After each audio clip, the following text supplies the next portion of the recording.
1 in 1,500 applicants. That's your chance of getting hired by the CIA's Directorate of Operations. But getting hired is just the beginning. What comes next is a journey through the most secretive and dangerous career path in American intelligence, where you'll become part of something that fewer than 150 people on Earth can claim. This is your life in CIA Black Operations. You start where everyone starts, the application. There's a form on the CIA website, public and accessible to anyone with an internet connection. You fill in the basics: name, education, work history. But unlike most job applications, this one triggers something you can't see. A background investigation that will examine every friendship, every trip abroad, every financial transaction you've made in the last decade. They're not just checking if you're qualified, they're checking if you're a risk. 6 months pass, then an email arrives, they want to meet you. You fly to Virginia on your own dime, walk into a building that looks exactly like every other government office you've ever seen. Fluorescent lights, bad coffee, but the man in the grey suit who sits across from you isn't conducting a normal interview. For 4 hours, he asks questions that seem random but aren't. Where did you grow up? What languages do you speak? Have you travelled to certain countries? Every answer gets logged, analysed, cross-referenced. They're building a psychological profile looking for patterns in your life story that reveal how you think under pressure. You pass. Then comes the polygraph. Sensors wrap around your chest, your fingers, your arm. The technician asks questions while machines monitor your heart rate, your breathing, your skin conductivity. Have you ever committed a crime you weren't caught for? Have you ever betrayed a friend? The polygraph can't actually detect lies, but you don't know that. The psychological pressure is the point. 3 weeks later, a letter arrives. You've been accepted into the clandestine service trainee program. You're headed to the farm. Camp Peary sits on 9,000 acres in Virginia. Locals know it exists, but they don't ask questions. The next 18 months of your life happen behind fences and armed guards. You wake up at 5 in the morning. 5 miles before, breakfast, then classrooms where you learn about foreign governments, terrorist organizations, and something they call tradecraft. That's CIA terminology for the skills that separate intelligence officers from everyone else. You learn to spot surveillance. That car 3 turns behind you. The man with the newspaper who glanced your way twice, the woman on the park bench you saw at the coffee shop earlier. Most people walk through life blind to these patterns. You're being trained to see everything. Then you learn to disappear. Duck into a department store, move through 3 floors, exit through the loading dock, slip into a waiting car. Gone. Lockpicking, safe cracking, planting listening devices, photographing documents in under 30 seconds. You practice on real equipment pulled from embassies and government buildings around the world. The locks you're picking aren't from a hardware store. They're the same ones protecting classified information in hostile capitals.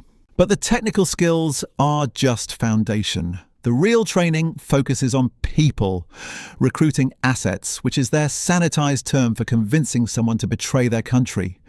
You study psychology, manipulation, persuasion techniques refined over decades. They teach you the 4 core motivations: money, ideology, coercion, ego. Every person fits into at least one category. Your job is to identify which one and exploit it without hesitation. You run practice operations in Richmond, Norfolk, and Washington. Your instructors play foreign intelligence officers trying to catch you.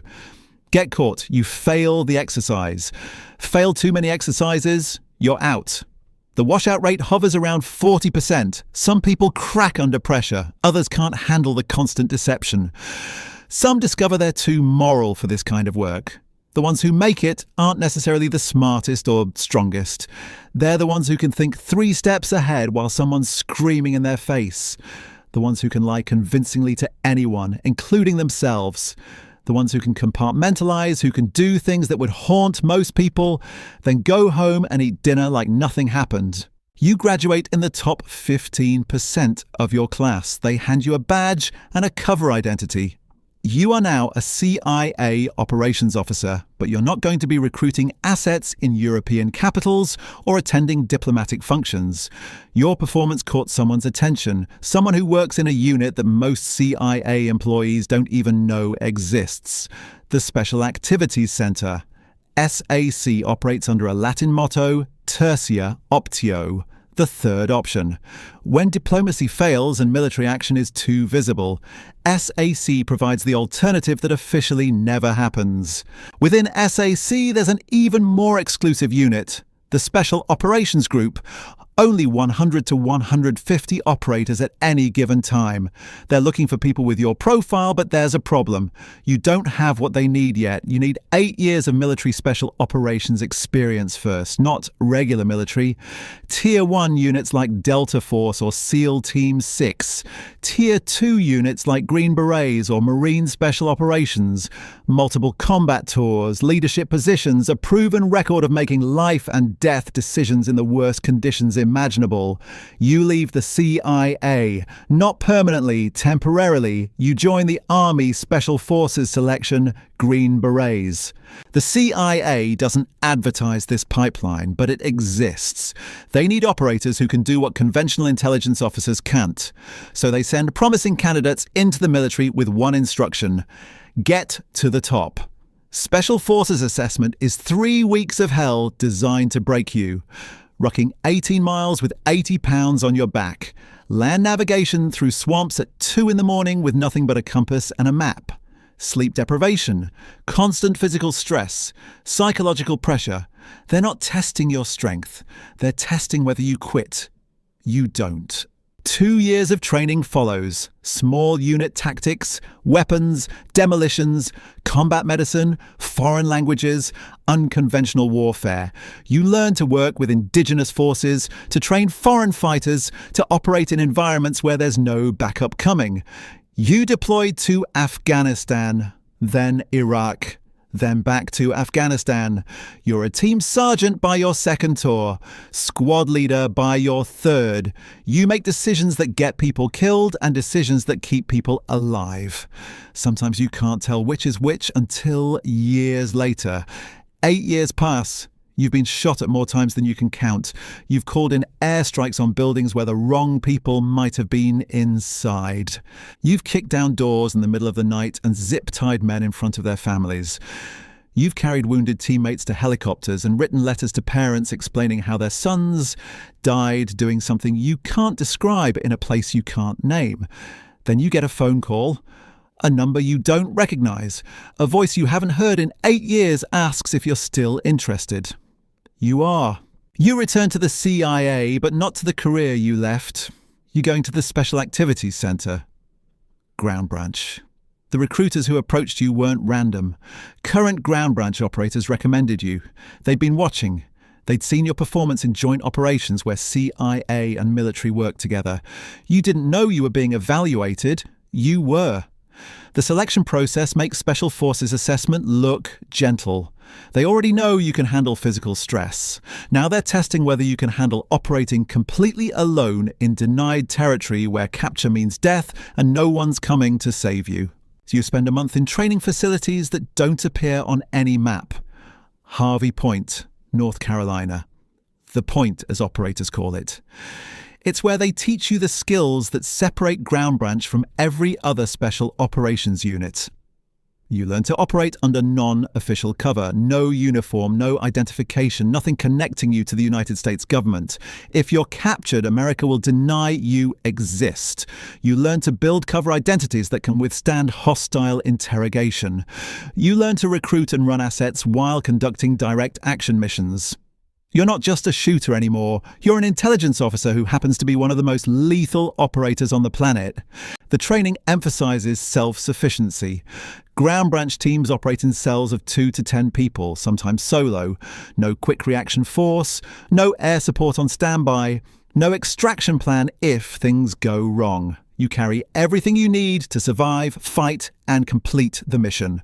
The instructors are former Delta, former SEAL Team 6, former operators who've done this for real in places the public will never hear about. You train on weapons systems from 30 different countries: Russian, Chinese, Iranian, Syrian. You need to pick up any weapon on any battlefield and use it effectively. You train in defensive and offensive driving until you can execute a J-turn at 60 miles per hour while taking fire. You train in close quarters battle until you can clear a building in darkness without thinking. Pure muscle memory taking over. But the hardest part isn't the tactics, it's the duality. You're both sides of a coin that shouldn't exist. Special operator and case officer, warrior and spy. You need to be comfortable shooting your way out of an ambush one night and recruiting a government official over coffee the next morning. Most people can do one or the other. Ground branch operators do both simultaneously. You graduate. 73 people started the program. 11 made it through. You're given your assignment, Afghanistan. Again. But this time, you're not with the army. You're not wearing a uniform. You're operating undercover as a security contractor working for a logistics company that's actually a CIA front. Your teammates are a mix of former Delta and former SEALs who've been doing this longer than you have. Your first mission brief happens in a safe house in Kabul. The target is a Taliban commander who's been coordinating attacks against coalition forces. Intelligence says he's meeting with an al-Qaeda facilitator in a compound outside Kandahar. The compound is in an area where US military can't operate without creating a diplomatic incident. Ground branch can. You will. 4 of you drive south in vehicles that look like every other contractor truck on Afghan roads. You're carrying weapons, but they're hidden. Your cover story is solid. If you're stopped at a checkpoint, your security contractor's moving between sites. It's plausible, it's boring, it's designed to be forgettable. You reach the target area at dusk. The compound sits alone 3 miles from the nearest village. You set up observation positions and wait.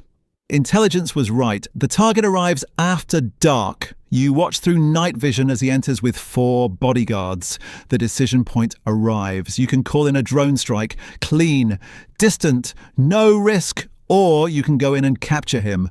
Riskier, but the intelligence you could extract is worth more than his death. Your team leader makes the call. You're going in. You breach at midnight. 2 operators move to the rear. You and your team leader approach from the front. The bodyguards are sloppy. One is smoking outside. He never sees you coming. Your suppressed weapon makes less noise than a cough. He drops. Inside in 4 seconds. The compound layout matches the intelligence photos exactly. 2 rooms on the ground floor. Stairs leading up. You move like water flowing through cracks. Silent. Inevitable. The second bodyguard is in the kitchen. He reaches for his AK-47. Too slow. Your team leader puts 2 rounds center mass before the weapon clears the table. The target is upstairs with the al-Qaeda facilitator and 2 more guards. You hear voices. Arabic. They're arguing about something. Money, probably. It always comes down to money. You stack on the door, flashbang, breach. The room explodes with light and sound. The guards are blind, deaf, disoriented. You secure them before their vision clears. Zip ties, hoods, they're not the priority. The target tries to run for a window. Your team leader tackles him. The facilitator reaches for a phone. You put your boot through his wrist. The phone shatters. So do several bones. He screams, "You don't care." That phone might have contained information worth more than his hand. Extraction happens fast. You hood the prisoners, flex cuff their hands behind their backs, and move them to the vehicles. The entire operation from breach to exfil takes 11 minutes. By the time local police respond to reports of gunfire, you're 15 miles away on a different road heading toward a different safe house. The interrogation starts immediately. Not the enhanced techniques from the black sites. This is field interrogation. Direct, efficient. You separate the prisoners. You tell each one that the others are talking. Classic technique. Still works. The facilitator breaks first. He gives you names, locations, phone numbers, a network spanning 3 countries. Couriers moving money from the Gulf states to cells in Pakistan. The Taliban commander holds out longer.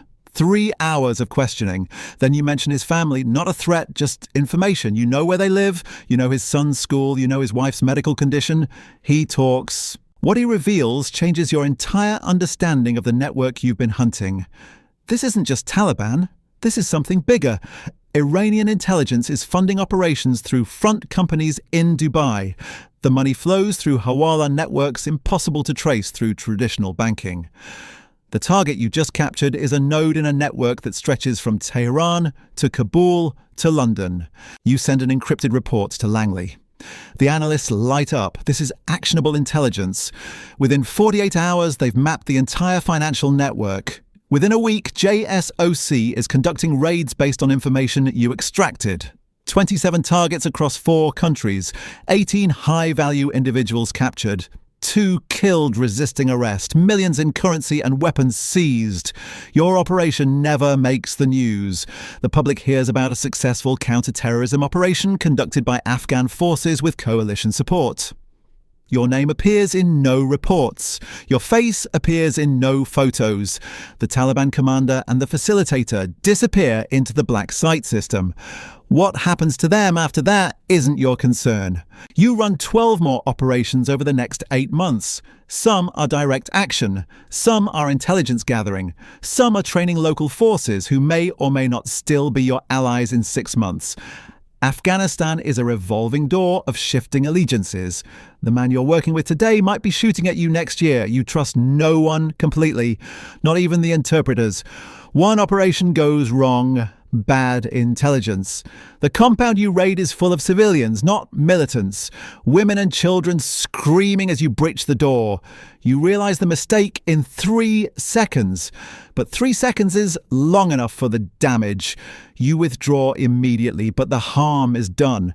Later you learn the intelligence came from a local asset with a personal grudge. He used you to settle a tribal dispute. Your team leader files a report. The asset is terminated not from employment, but from breathing.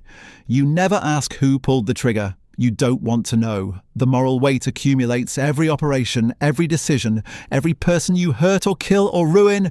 You signed up for this believing in clear lines between good and evil.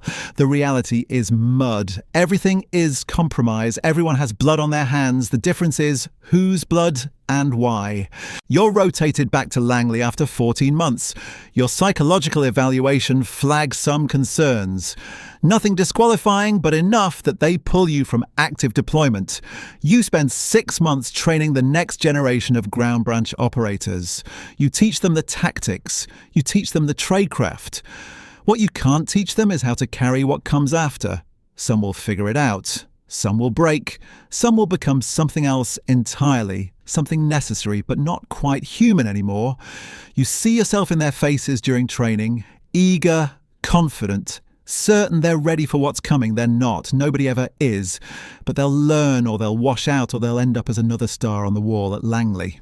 That's the real final level of the CIA, not retirement, not a pension and a quiet life. The final level is becoming part of a machine that never stops, never rests, never questions whether it should exist. You are the sharp end of American power, the part that operates in darkness so others can live in light. Some call it necessary, some call it evil. You stop trying to decide which years ago. There are 139 stars on the memorial wall at CIA headquarters. No names, just stars. Each one represents an officer who died in service. About half of them are Special Activities Center operators. You walk past that wall every time you enter the building now. Some of those stars are people you knew. Some of them died on operations you planned. Some of them died because of intelligence that was wrong or decisions made in rooms where you weren't present. You'll never tell your story. The operations will stay classified for 50 years, maybe longer, maybe forever. Your family thinks you worked a desk job in Virginia. Your neighbors think you were some kind of government analyst. The truth died the moment you took the oath. Somewhere right now, someone is filling out an application on the CIA website. They're imagining adventure. They're imagining purpose. They're imagining serving something greater than themselves. They have no idea what they're actually signing up for. The weight, the secrets, the things you do that can never be undone. But they'll learn. The cycle never stops. The machine needs operators. The third option requires people willing to become ghosts, and there's always someone ready to disappear.